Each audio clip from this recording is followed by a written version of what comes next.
King size silver pomfret fish fry.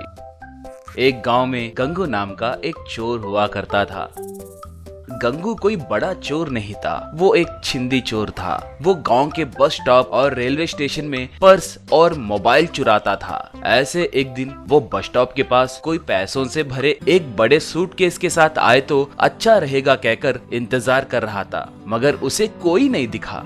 Gangu तब ऐसे और कितने दिन यूं पर्स और मोबाइल चुराते हुए जीऊंगा। अगर कोई बहुत सारे पैसों के साथ आए तो वो पैसे चुराकर जिंदगी में सेट हो जाऊंगा कहकर सोचा। ऐसे बहुत देर इंतजार करने के बाद भी कोई नहीं आया। वो तब लगता है आज कोई नहीं आएगा कहकर सोच रहा था, तभी एक बुजुर्ग आदमी एक बड़े बैग के साथ वहाँ पर आकर गंगू से बेटा, पड़ोस गांव को जाने वाली बस कब आएगी? कहकर पूछा। गंगू तब क्यों चाचा, तुम्हें पड़ोस गांव जाना है? आखिरी बस अभी अभी गई है, अब आप कैसे जाएंगे? कहा। वो अरे रे, मुझे अर्जेंट पड़ोस गांव जाना है, बहुत अर्जेंट है। कहा। गंगू तब अरे चाचा, आपके हाथ में क्या है? कहकर पूछा।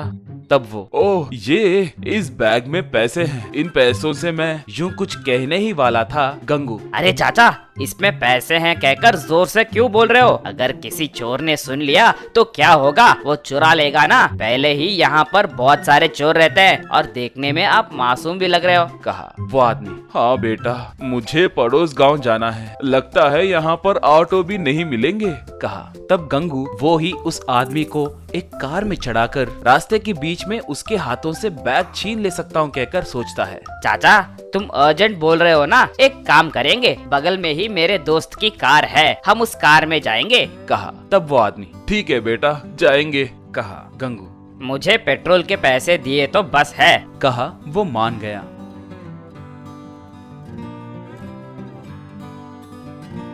ऐसे गंगू बूढ़े आदमी को चढ़ाकर निकला। किसी निर्जन प्रदेश में कार को रोककर उस बूढ़े आदमी से बैग छीनना है कहकर सोचा।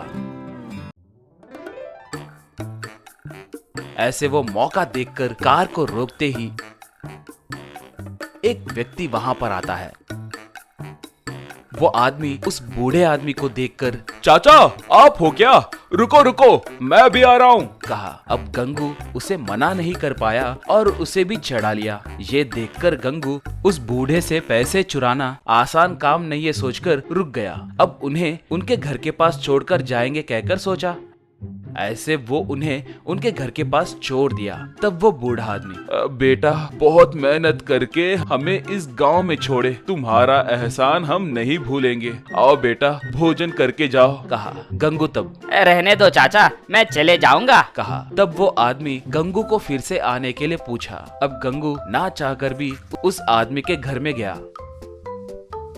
वहाँ देखे तो उस आदमी की बीमार पत्नी पलंग पे सो रही थी। गंगू उसे क्या हुआ है कहकर पूछा। तब वो आदमी बेटा, मेरा नाम रंगैया है, हम मछली पकड़कर जीते हैं, बहुत मेहनत करके हमारे बच्चों को पढ़ाए। हमारे बेटे पढ़ने के लिए विदेश जाकर वही शादी करके लौटकर नहीं आए। उनके माता पिता जिंदा हैं कहकर भी वो भूल गए। सबके रहते हुए भी हम अनाथ के जैसे जी रहे हैं, मगर ये गांव वाले हमें अपनों के जैसे देखते हैं। थोड़े दिन पहले हम तीर्थ यात्रा करके लौटकर आ रहे तो कोई चोर मेरे बीवी के हाथ में के बैग को छीनने की कोशिश में उसे धकेल दिया। उससे इसके सर को चोट पहुंची। ऑपरेशन करने के लिए बोले, इसलिए इस घर को गिरवी रखकर पैसे लाया हूँ। कहा। तब गंगू को वो एक बूढ़ी औरत के हाथों में से बैग छीनने की कोशिश करते हुए उसे नीचे गिरा दिया है कहकर याद आता है। वो बहुत दुखी होता है।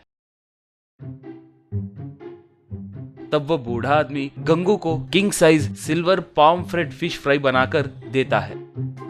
फिश फ्राई गंगू को बहुत पसंद आती है। वो उस बूढ़े आदमी से चाचा, अब तक मुझसे किसी ने खाना खाओगे क्या कहकर नहीं पूछा। मैं एक अनाथ हूँ, आपके देखे तो मेरे माता पिता के जैसे लग रहे हो। कहा।